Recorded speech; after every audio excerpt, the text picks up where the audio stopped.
خلیل جبران وایي د هدیرې پر بېلابېلو قبرونو مې دا لیکنې تر سترګو شوې. د یو غریب پر قبر لیکل شوي وو: لوڅ نړۍ ته راغلم، لوڅې پښې مې ژوند وکړ او لوڅې پښې آخرت ته لاړم.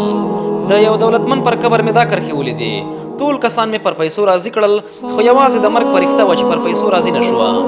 د یو لیوني پر قبر مې ولوستل: روغ رمټ او هوښیار نړۍ ته راغلم او روغ رمټ مې ژوند وکړ، خو ستاسو د کړنو له امله مې ځان لیونی اچولی و.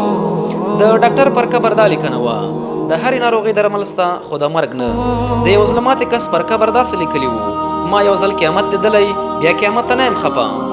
د یو ځوان پر قبر دا لیکل وو: یو بل ما ځاروئ، پر خدای قسم چې پښیمانه کیږئ به. د یو بېکوره پر قبر لیکل شوي وو: شکر الحمدلله، بالاخره د کور مالک شومه. د یو ماشوم پر قبر دا کتبه وه: شکر چې لوی نه شوم او په وحشت کې شریک نه شوم. د یوې مور پر قبر دا کرښه لیکل شوې وه: هیله لرم چې زما پر بچیانو پاملرنه وکړئ. د یو یتیم پر قبر دا لیکل شوي وو: خوشحال یم چې مور او پلار ته ورځم.